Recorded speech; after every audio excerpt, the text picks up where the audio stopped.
Hola a todos, un saludo muy especial a nuestros oyentes de Generación Empresa, el programa de radio de la Facultad de Ciencias Empresariales, que se transmite martes y viernes por el día 14:30 am a las 3 p.m., que transmitimos por el www.uniminutoradio.com.co y que además forma parte de la parrilla de programación del canal de YouTube sede principal. Un saludo muy especial a nuestros estudiantes, profesores, comunidad académica, emprendedores que siempre están pendientes de este programa, que siempre nos reportan su sintonía, que siempre nos comentan de manera positiva los diferentes temas que tratamos en Generación Empresa. Hoy inicio una serie de programas que quería hacer sobre el fenómeno de la migración, digamos, en Colombia y en el mundo. Y tengo una invitada muy especial, una invitada a la que quiero mucho, que tuve la oportunidad de conocerla como estudiante de la maestría, que es venezolana y que además trabaja en nuestra comunidad del Minuto de Dios y demás. Ya lo iremos charlando, pero es una persona muy chévere, muy especial. Entonces quise invitarla porque hoy quiero que toquemos el tema de la migración venezolana, el fenómeno de la migración venezolana. Y Yuseli Araque, mi invitada de hoy, eh, pues lo ha vivido en carne propia junto a su familia, su esposo, su hija que están acá en Colombia. Yuseli, un saludo muy especial. Gracias por aceptar la invitación al programa. Hola, profe, muchas gracias. Gracias por esta oportunidad que sin duda alguna es una bendición. Gracias por invitarme a este hermoso programa. Gracias, mi Yuseli. Yuseli, cuéntanos un poquito de ti, cuéntanos en dónde naciste, cuéntanos un poquito, digamos, de tu historia en Venezuela, cuántos años tienes, no sé, algo para que nuestros oyentes se vayan ubicando de quién es Yuseli Araque. Claro que sí. Bueno, mi nombre es Yuseli Araque, soy venezolana, nací en la ciudad de San Cristóbal, en el estado Táchira, de los Andes venezolanos. Em, Vengo de una familia donde junto a 3 hermanos más y mi papá y mi mamá, Dios me dio la oportunidad de crecer con amor, con todo lo que necesitaba para vivir y ser feliz, con educación y con los valores en la fe que mi mamá desde chiquita me encaminó para tener. Em, He tenido la bendición de servir en la iglesia, soy católica activa, soy misionera y también tengo el regalo, soy misionera eudista de la Congregación de Jesús y María, de los Padres Eudistas. Y desde hace aproximadamente 14 años, Dios me dio la oportunidad también de asociarme como laica a la Congregación de Jesús y María de los Padres Eudistas. En mi país me formé también a nivel profesional como tecnólogo en administración bancaria y financiera y luego estudié en la Universidad de los Andes. En mi país la Universidad de los Andes es una universidad pública de las mejores del país y estudié la licenciatura en administración de empresas. Luego, durante toda esa formación, Dios me ha dado la gracia de trabajar, llegué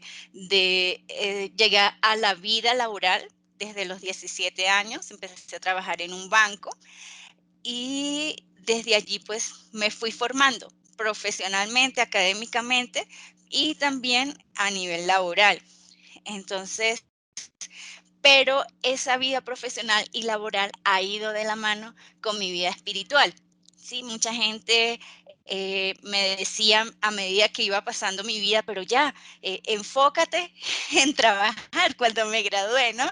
Como que deja la iglesia, deja tu servicio, el servicio como catequista, el servicio como misionera, el servicio, yo junto a mi esposo junto a mí, formamos, hemos dado retiros, convivencias para jóvenes, charlas en colegios. Allá en mi país lo hacíamos.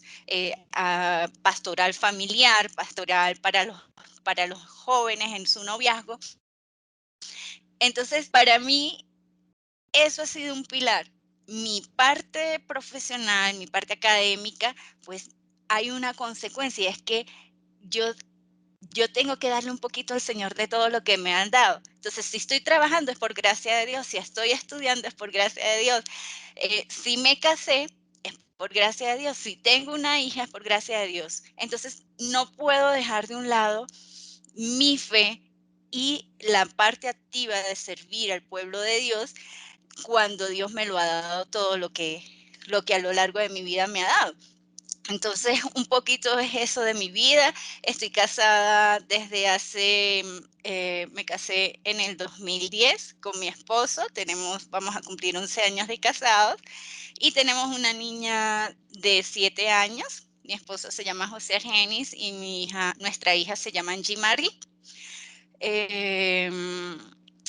Pues 3 años tenemos aquí en Colombia.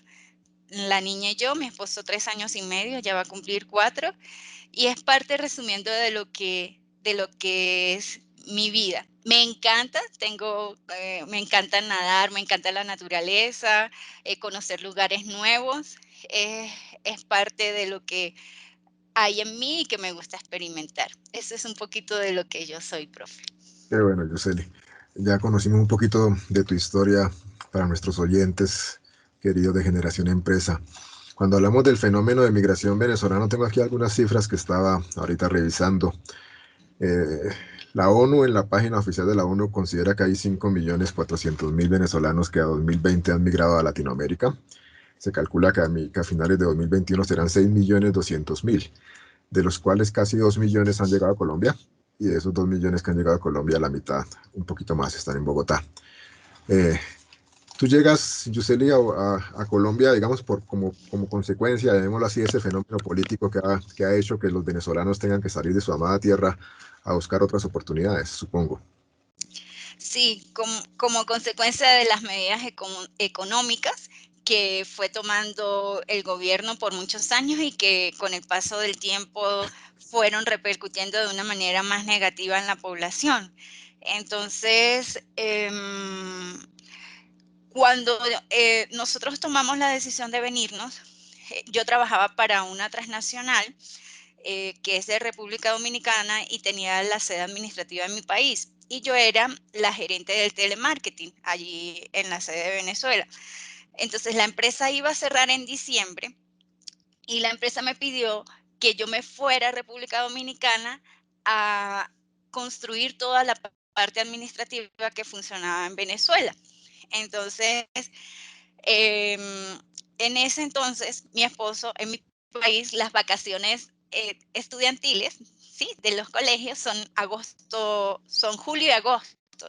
Entonces, mi esposo se viene en agosto para acá para conseguir los recursos para él viajar y la niña conmigo en diciembre para República Dominicana, porque a mí la empresa sí me cubría mis pasajes. Y en ese proceso que a él le ofrecen quedarse en el colegio trabajando, ¿sí?, de manera legal, con su visa de trabajo. Y pues allí llega el momento de tomar la decisión: o nos vamos a República Dominicana y yo sigo ejerciendo mi profesión, sigo con la empresa, o nos quedamos en Bogotá. Y pues allí hubo una serie de, de circunstancias que teníamos que tomar, o esas cosas de valor para nosotros, para tomar la decisión final.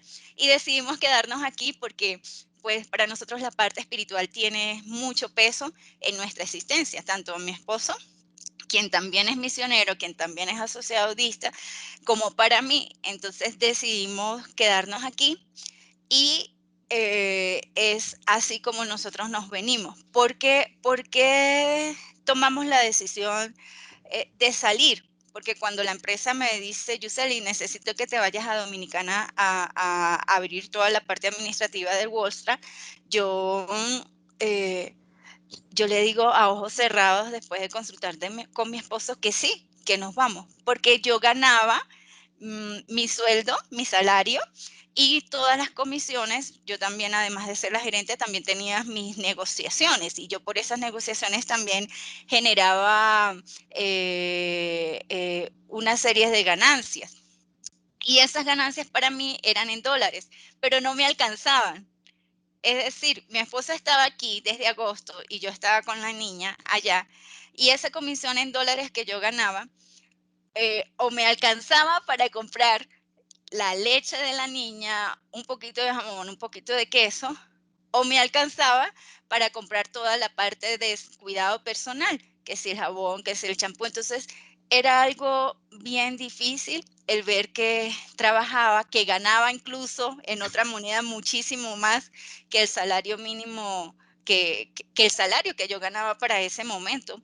Entonces, el ver que no me alcanzaba para cubrir esa parte tan elemental como un litro de leche, eh, llevó a tomar la decisión, profe, a tomar la decisión de que teníamos que salir por nosotros, por la salud de nuestra hija, y por eso salimos de Venezuela. Claro, y esa es la razón de fondo por la cual, como lo estábamos expresando, más de 5 millones de venezolanos han dejado su tierra, porque la devaluación del bolívar es terrible, la mayor devaluación del mundo en este momento de la moneda. Y también revisaba que el salario mínimo de Venezuela en este momento, 2020, comienzo 2021, 400.000 bolívares, que equivalen a 1.350 pesos colombianos. Ojo con lo que acabo de decir, 400.000 bolívares, que es el salario mínimo de Venezuela, equivalen a 1.350 pesos venezolanos. Entonces Colombiano. manifestaban, con lo colombiano, entonces manifestaban que con 10.000 pesos colombianos, que es un poco más de 1 millón de bolívares, realmente una persona compra una canasta de huevos, una paca de huevos y una bolsa de harina. Nada más, con 1 millón de bolívares, que no es ni siquiera el salario mínimo venezolano. Así es. Es una verdadera tragedia que obligaba a millones de personas a salir de su país e intentar buscar otras oportunidades. Tú cuando llegas acá, llegas ya con el contacto entonces del trabajo en Uniminuto, supongo. No, señor. Mi esposo fue el que llegó y trabajando en los colegios Minuto de Dios. Él trabaja en la CEMIC, a nivel de la Pastoral Nacional de los Colegios Minuto de Dios, como auxiliar de pastoral. Y yo llegué, esa era algo que teníamos que tomar la decisión, porque si yo desistía de mi trabajo en República Dominicana, yo iba a llegar aquí sin trabajo. Entonces, yo llegué aquí, estuve 4 meses sin trabajo. Estuvimos viviendo en una habitación en la casa de una señora que fue sumamente especial con nosotros, nos acogió con gran amor, y eso fueron unos meses un poco difíciles de nosotros vivir en nuestro apartamento en San Cristóbal a pasar a vivir en una habitación los tres. Eso fue algo fuerte, realmente fuerte.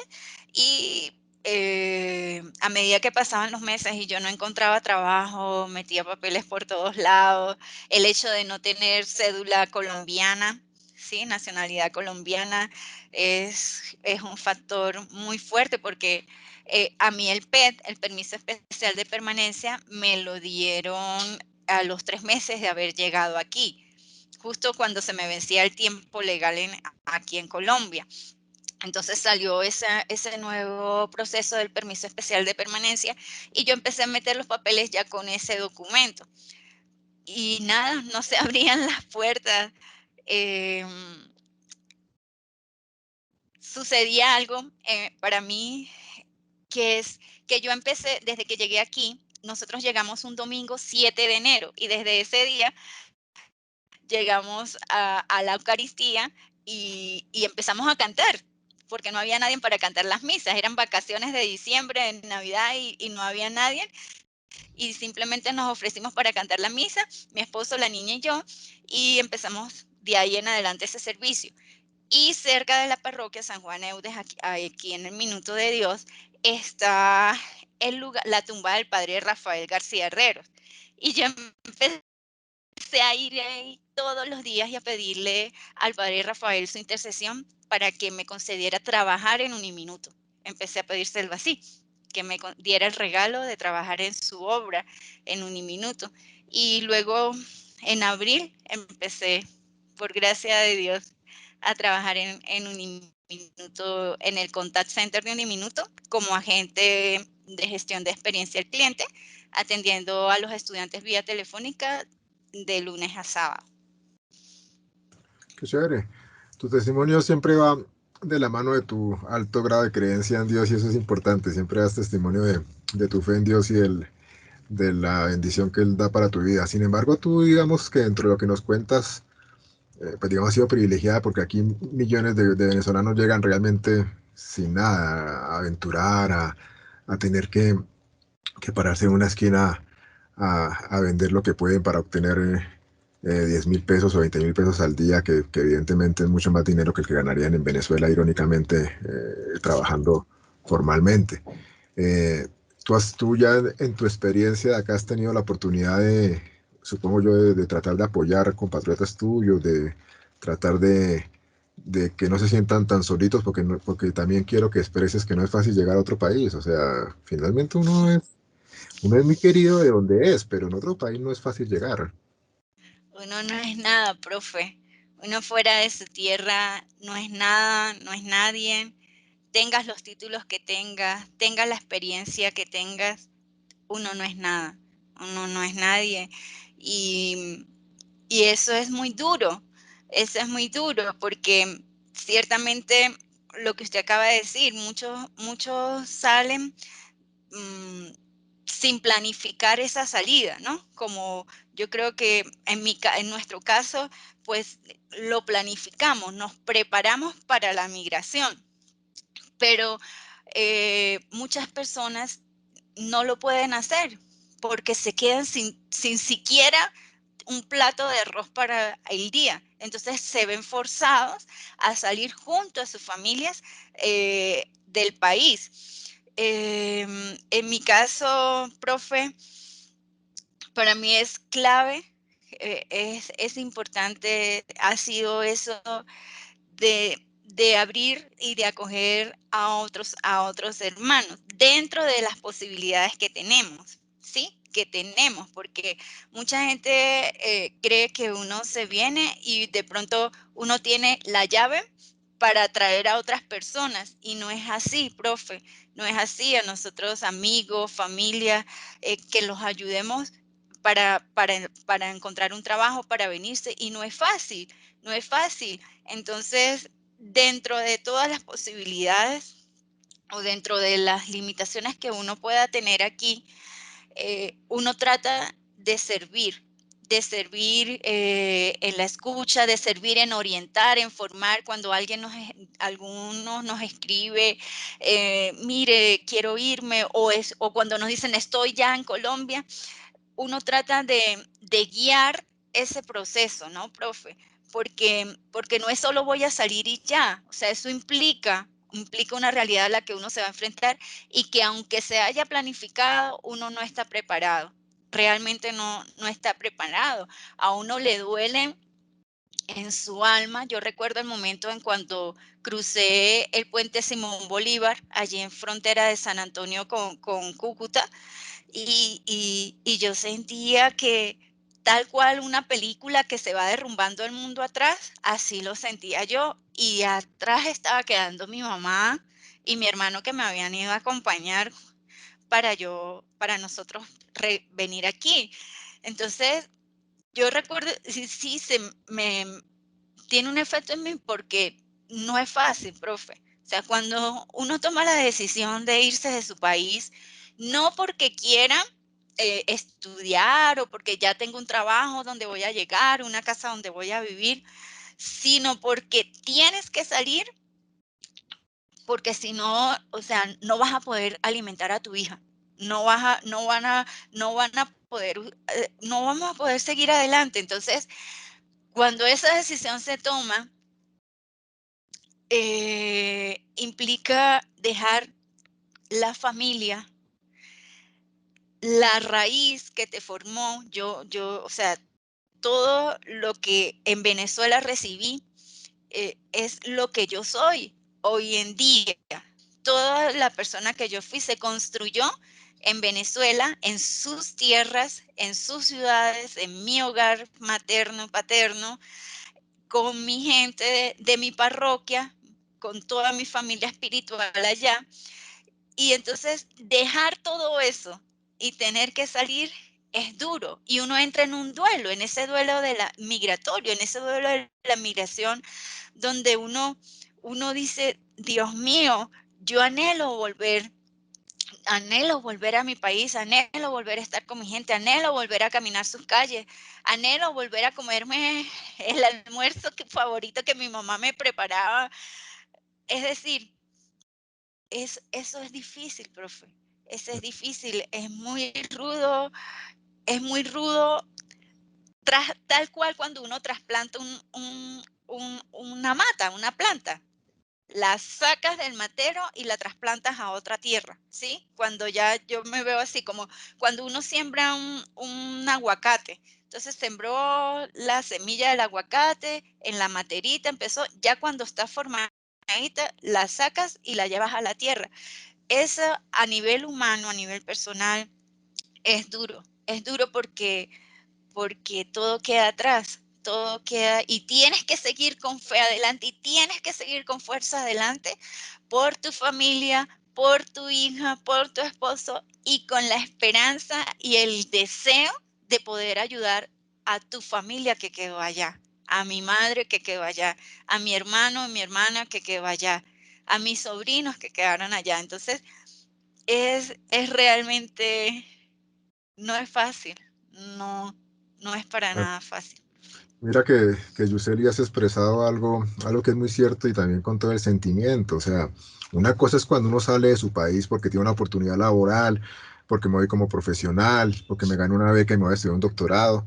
Eso es diferente, porque se va uno con la ilusión de crecer, de que esa salida le va a abrir oportunidades. Inclusive uno muchas veces decide quedarse en esos países porque, pues si yo me voy a Estados Unidos o Europa, seguramente son muchos mejores viveros que cualquier país de Latinoamérica y puedo generar un crecimiento personal y familiar. Pero otra cosa es cuando tengo que sufrir el fenómeno migratorio como consecuencia de simplemente querer sobrevivir. Y querer sobrevivir yo y querer sobrevivir ayudar de alguna manera a hacer apoyo para los de uno. Es muy fuerte la experiencia.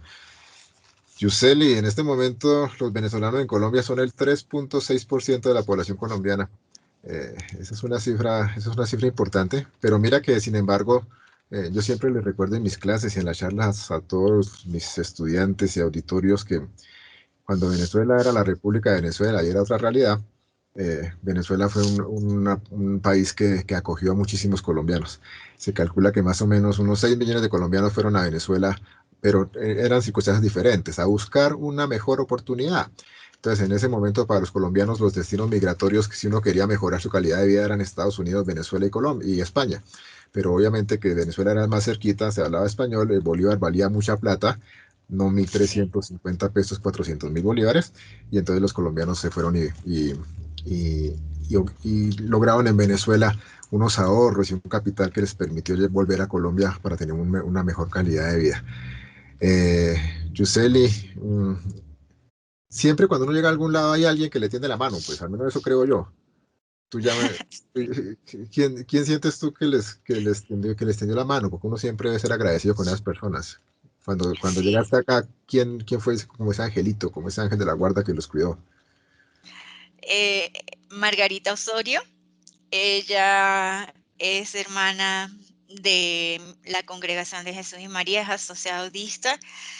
Ella nos recibió con los brazos, desde que mi esposo llegó, lo acogió a él y cuando nosotras dos llegamos, a nosotras también, o sea, pendiente de nosotros, pendiente de que nos sintiéramos bien, nos invitaba, recuerdo que una vez a la semana nos invitaba a almorzar,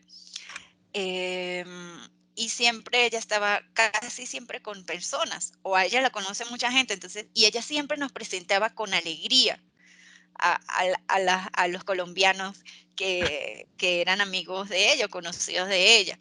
Ella para nosotros ha sido una bendición, para mi hogar, para nosotros aquí, han sido los brazos de Dios para hacernos sentir que no estamos solos, a nivel espiritual, a nivel de que si nos faltaba algo, ella ahí estaba, que le dijéramos, que nos sintiéramos pena. Sin embargo, pues uno, profe, siempre trata de guapear adelante para cubrir todo lo que uno pueda hasta donde pueda, ¿no? Pero sí al inicio, y no solo al inicio, durante todo este tiempo ella ha sido para nosotros un ángel de Dios con el que Dios se ha valido bendecirnos hermosamente. Entonces, también tenemos otra hermana de comunidad de los asociados que es Sonia Nuri. Ella también para nosotros ha sido eso, ha sido el hacernos sentir, por lo menos aquí celebran el Día de las Velitas, el 8 de diciembre, o sea, esas fiestas que son tan de aquí, sí, que es parte de la cultura, de la tradición colombiana, y que nosotros que llegamos y como que no conocemos cómo se vive, ¿no? Era algo nuevo. Y ella nos invitó a su casa y hemos vivido esa experiencia de las tradiciones, de hacernos, de aprender a amar al colombiano con todas sus tradiciones, o sea, todo eso, sí, lo que es la cultura del colombiano con ella. Y cada año la vivimos con ella, es una experiencia maravillosa y es eso, ella nos hace sentir mis hermanos, nos trata así mis hermanos venezolanos y nos hace sentir tan queridos y tan amados y que cabemos aquí, ¿no? Entonces, si puedo recordar a dos personas, pues ellas siempre han estado allí con el corazón abierto para nosotros, profe. Qué chévere. Un saludo muy especial, ya que la mencionas a Margarita, con la cual hemos tenido cierta cercanía por un trabajo que hemos hecho, o que estuvimos haciendo hasta cuando estábamos presencial con el padre Diego, y gracias a Margarita y al contacto de Yuseli también tuvimos al padre Diego en Generación Empresa en un gran programa. Un saludo muy especial a Margarita, dice que es una extraordinaria persona. Qué bueno tener la oportunidad de saludarla y agradecerle al aire, eso es importante. Sí. Yuseli, en este tiempo que estás en Colombia, ¿tu comida preferida de Colombia, qué te gusta? Me encantan las arepas boyacenses. Entre estos días fuimos, mi esposo había ido a las entradas de Bogotá por el norte, en Sopó. Y yo le decía a él que yo quería ir a comer esas arepitas.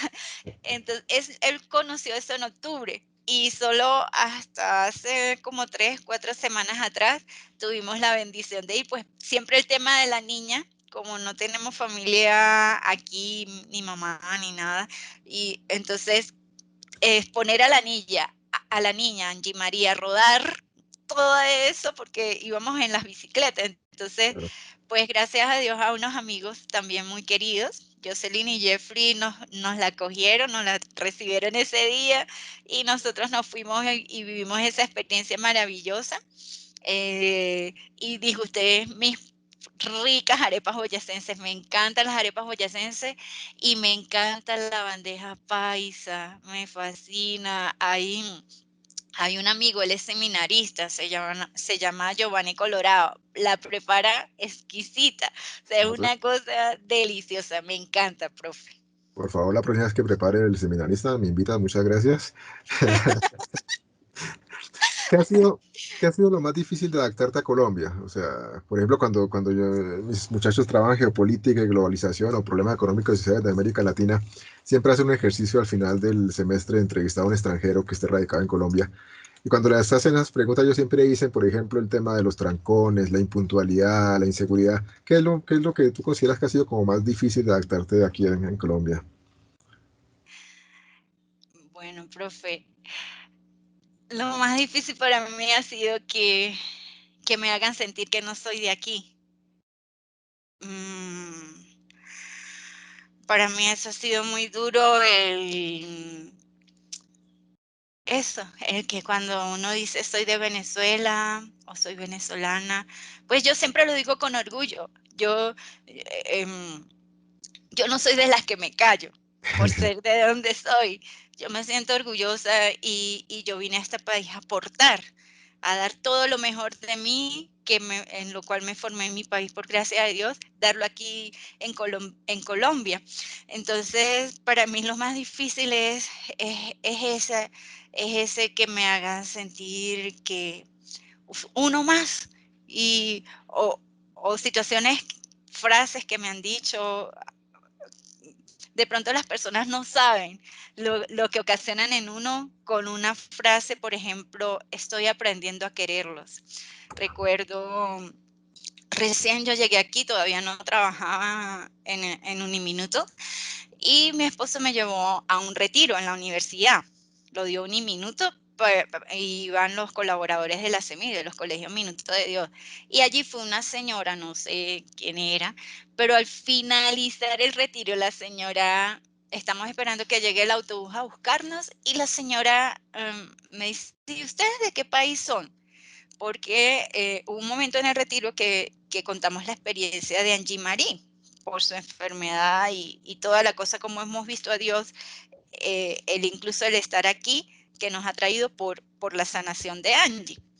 Entonces, yo le digo, dice, son de Honduras, nombró otros países. Yo le digo, no, somos de Venezuela. Cuando yo le digo así a la señora que estuvo todo el día en el retiro con nosotros, a la señora le cambió la cara y ella respira profundo y nos dice, yo estoy aprendiendo, estoy pidiéndole a Dios que me enseñe a quererlos. Estoy aprendiendo a quererlo. Y yo dentro, mi esposo de una vez dio media vuelta y se fue. Yo me quedé ahí. Y entonces yo la miré y yo decía en mi mente, Señor Jesús, ¿tú qué le dirías a esta señora cuando me está haciendo daño con su comentario destructivo? Entonces, yo lo que hice fue mirarla y yo le dije, pues yo crecí rodeada de colombianos, vengo de abuelos colombianos por parte de mamá y papá, y crecí estudiando con colombianos, haciendo mercado con mis padres junto a gente colombiana, y para mí son familia, o sea, son uno más, son un hermano más. Entonces, no entiendo su expresión de estoy aprendiendo a quererlo y le pido a Dios que me enseñe a quererlo. Cosas como esas, profe, le duelen a uno en el corazón, cosas como que cuando alguien en la misma universidad o en la EPS, cuando uno va y uno entrega su permiso especial de permanencia, a veces uno siente ese rechazo por ser de Venezuela. Entonces, eso es lo más duro. Yo en mi país soy feliz, puedo cargar mi camiseta de Venezuela feliz, que dice aquí Venezuela, tranquila, de que orgullosa. Recuerdo que cuando tuve la bendición de ir a Francia y a España, yo usaba mi camisa de Venezuela orgullosa, me paré en el Arco del Triunfo con mi bandera atrás y mi franela de Venezuela orgullosa de mi país, y yo decía, ¿por qué aquí tengo que comerme mi identidad? No puede ser, no puede ser. Entonces, eso ha sido algo con lo que a mí me duele en el corazón, que ha sido duro, que me sigue pasando, que lo sigo escuchando, o, o que solo en un servicio que la persona me da sin siquiera mirarme, yo siento ese rechazo cuando ve que mi documento es un permiso especial de permanencia que traduce que es sinónimo de venezolano aquí. Entonces, esa parte, profe, para mí ha sido muy, muy dura. Claro, muy fuerte. Y mira lo irónico, Colombia y los colombianos hemos sido estigmatizados históricamente en el mundo por el tema del narcotráfico, por el tema de la violencia, por el tema de la cocaína. Y los colombianos muchas veces en los aeropuertos del mundo, en otros países, han tenido que padecer esas humillaciones por el hecho de ser colombianos, que los saquen de las filas, que les revisen hasta el alma, que les abran las maletas, que piensen que todos los colombianos que llegamos a otro lado estamos llevando un viajecito de coca para coronarlo y volvernos ricos.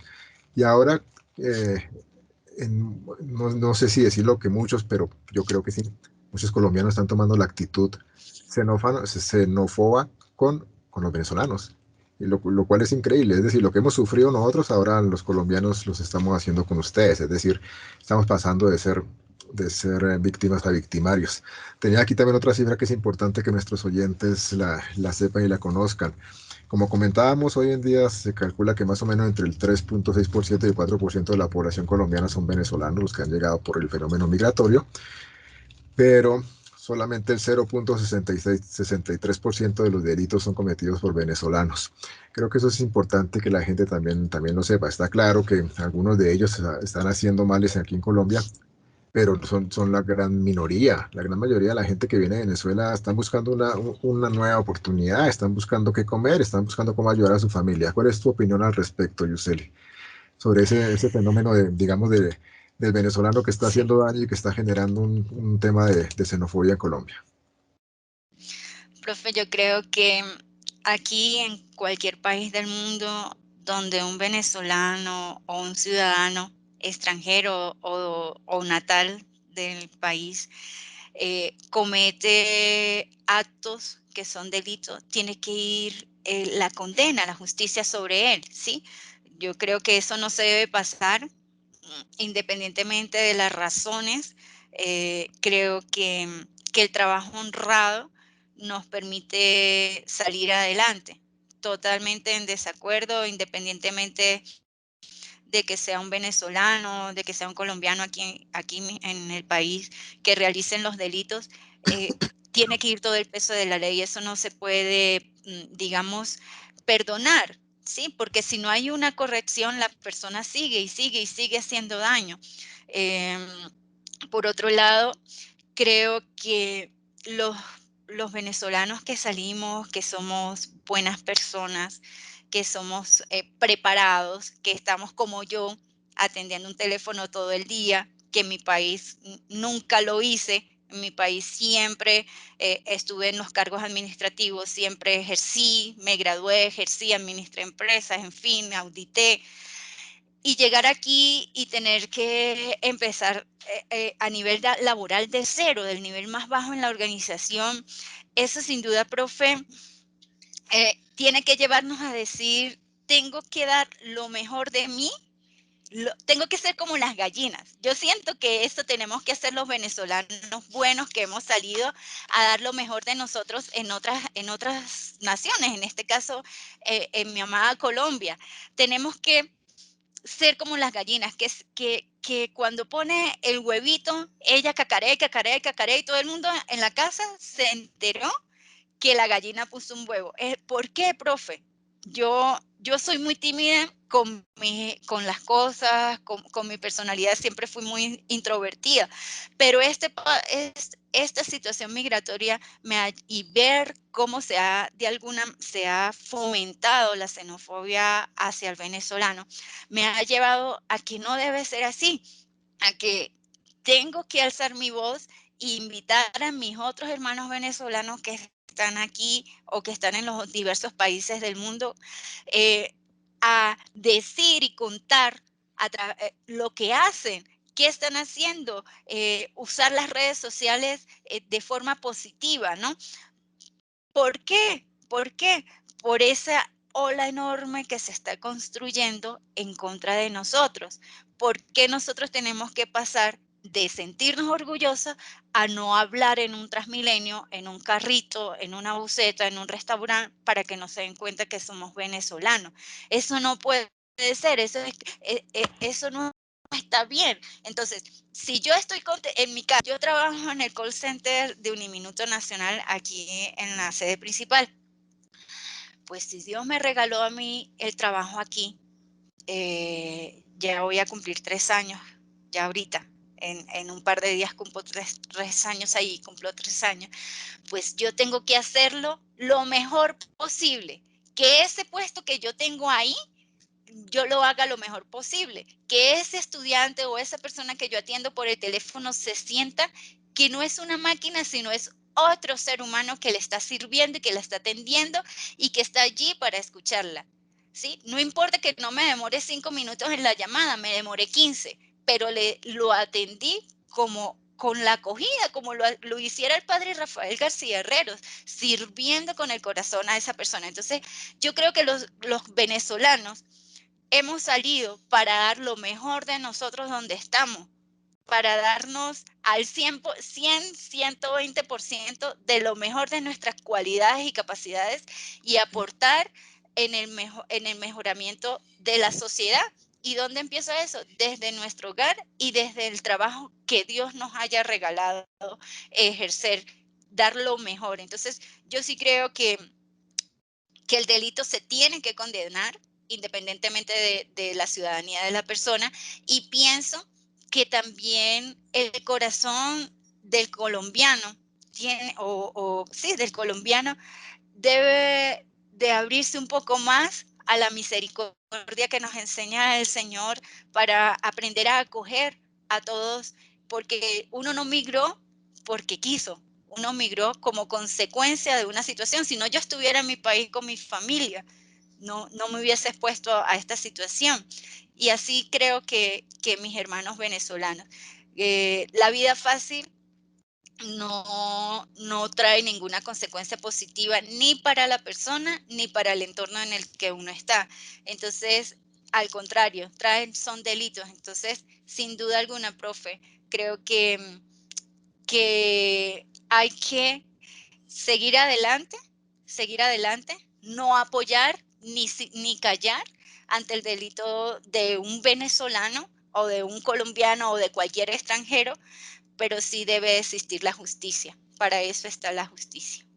Claro, y eso es importante, lo más importante tal vez aquí en este tema, y aplica para todos los connacionales de cualquier país, es no estigmatizar a las personas por el hecho de ser de X o de Y nación o nacionalidad, no colocarles etiquetas, no presumir que todos los colombianos son narcos, que todos los venezolanos vinieron aquí a hacer daño, que antes Colombia era un paraíso donde nadie robaba, lo cual es una gran mentira. Aquí en Bogotá, desde que yo me acuerdo, toda la vida le han dicho, no cuídese, no de papaya.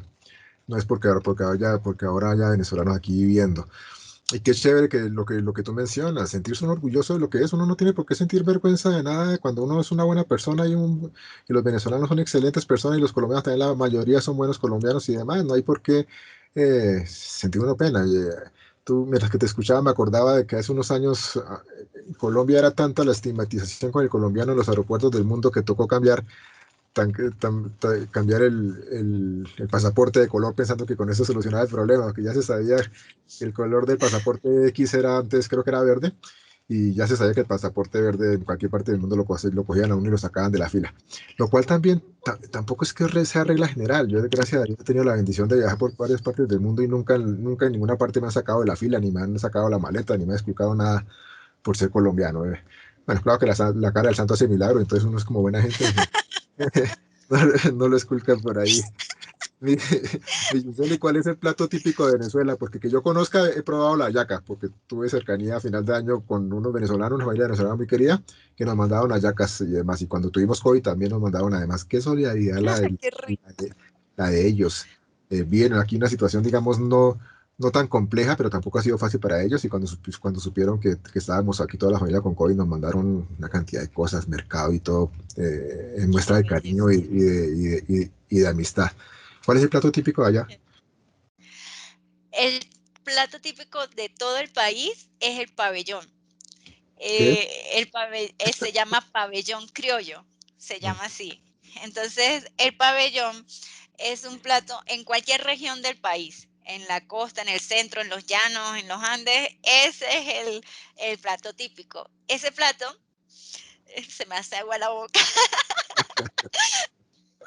está conformado por arroz, tajadas, carne desmechada, frijoles negros que se llaman caraotas, los frijoles negros, que desde hace unos tiempos por lo mismo de la migración que ha habido de venezolanos aquí, ya encuentra uno en el mercado los frijoles negros, lleva un huevo y lleva quesito rallado y una tajada de aguacate. Ese es el pabellón, es nuestro plato emblemático nacional. Suena delicioso. Tienes también que prepararlo e invitarnos, por favor. Sí, sí, claro que sí, profe.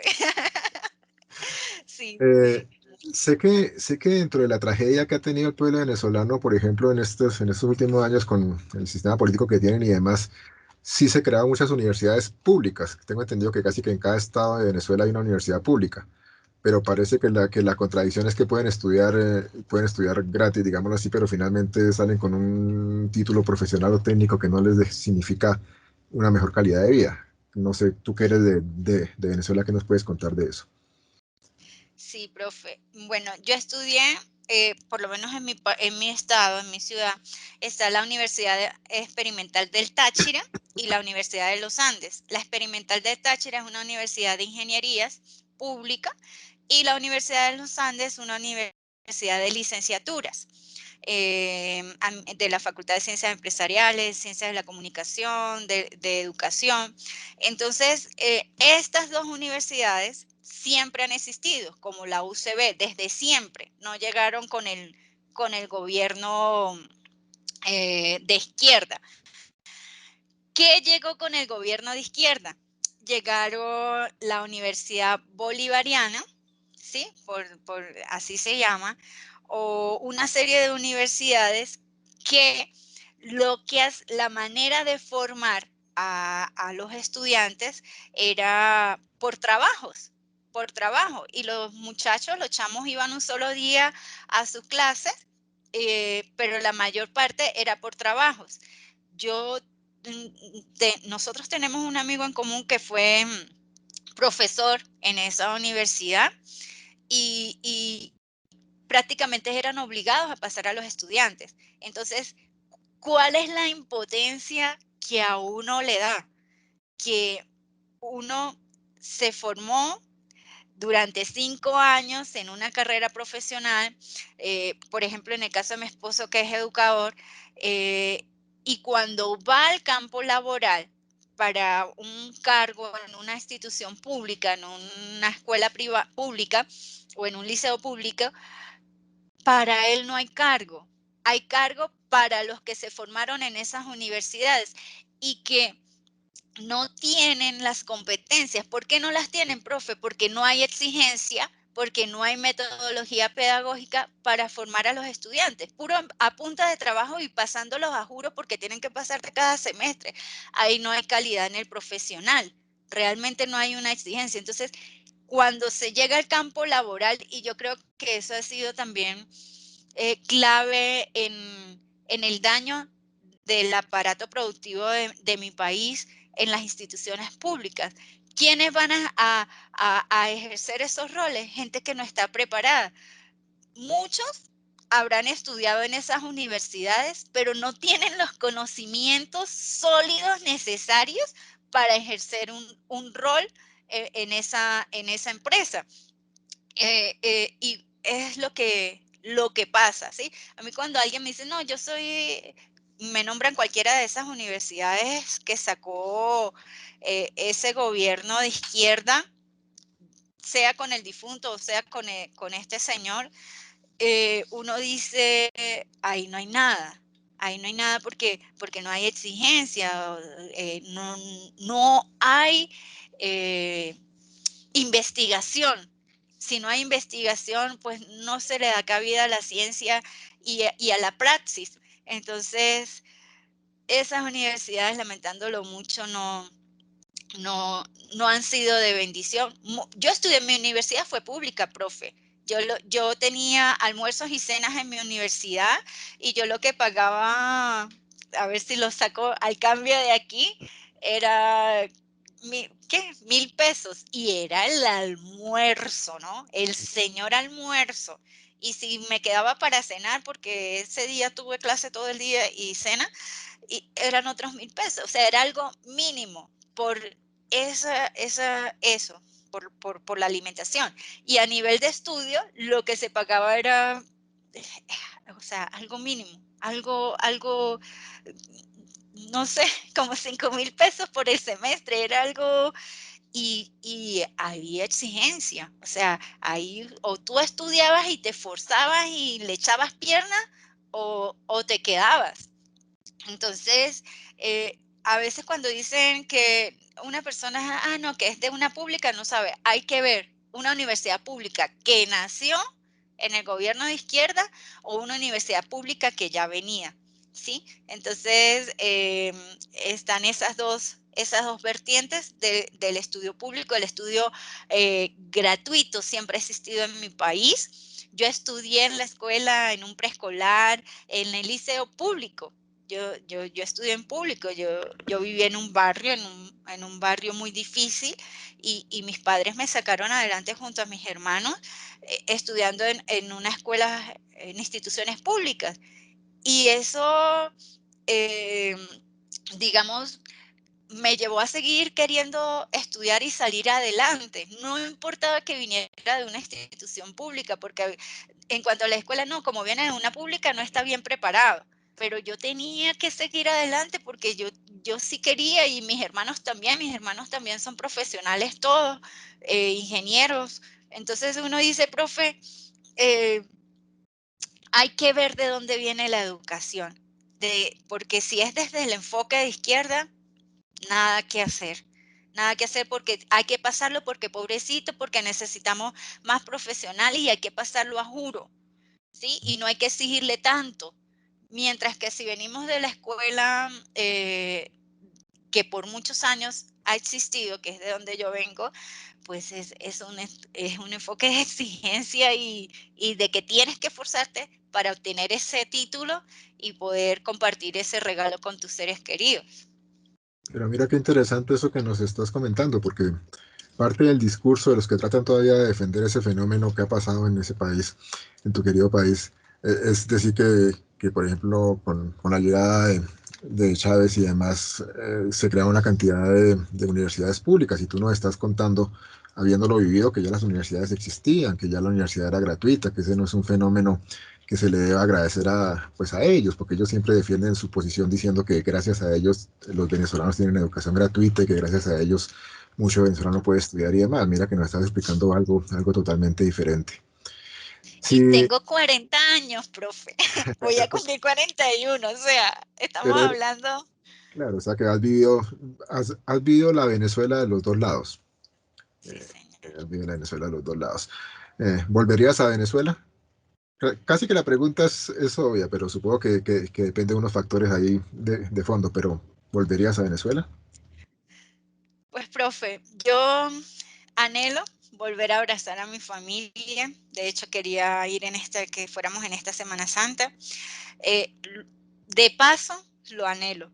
Eh, yo hasta hace más o menos eh, poco, como un año o 10 meses, yo empecé a estudiar la maestría en gerencia social porque yo quería primero formarme para aportar más a la obra del minuto de Dios, desde todos esos principios y desde todo ese pensamiento del padre Rafael. Y segundo, para en unos años yo regresar a mi país y todo lo que yo me había formado con esta maestría, ponerlo en práctica y ayudar a sacar a mi país adelante.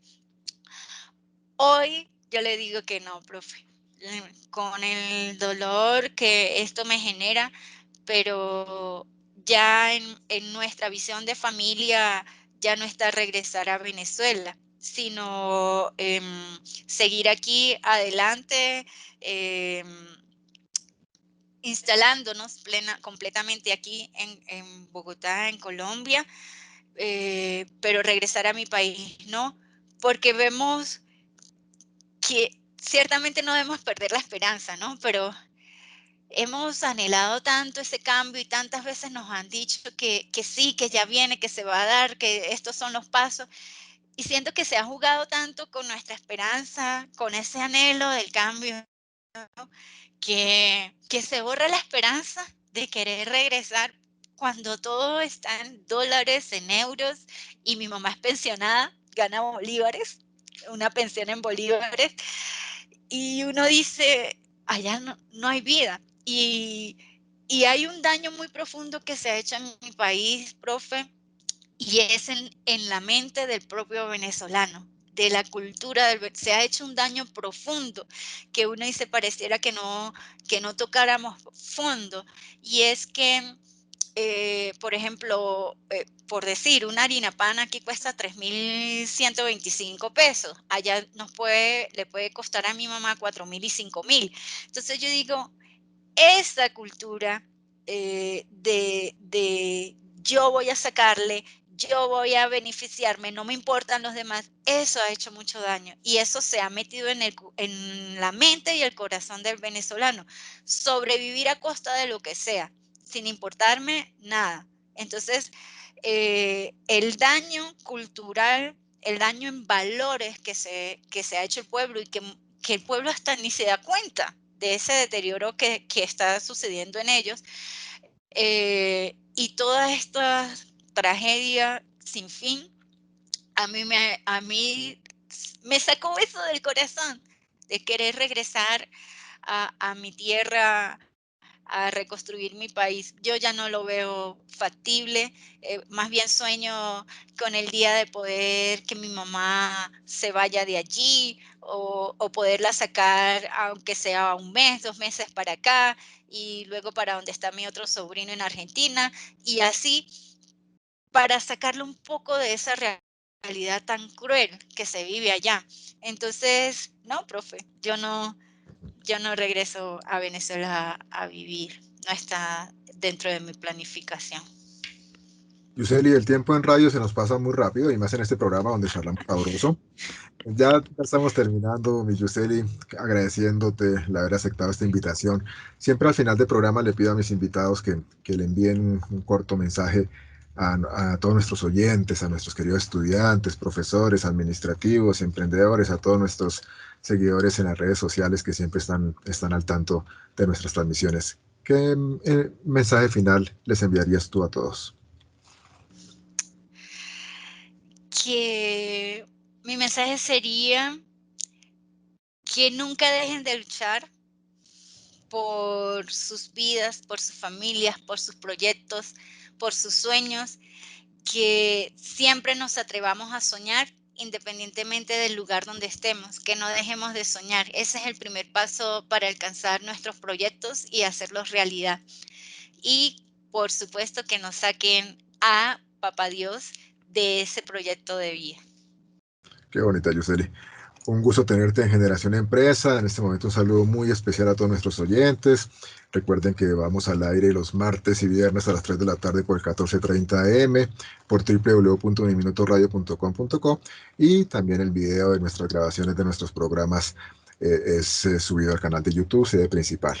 Un abrazo para todos, que tengan unos felices días y nos vemos próximamente en otra emisión de Generación Empresa. Cuídense mucho y Dios los bendiga.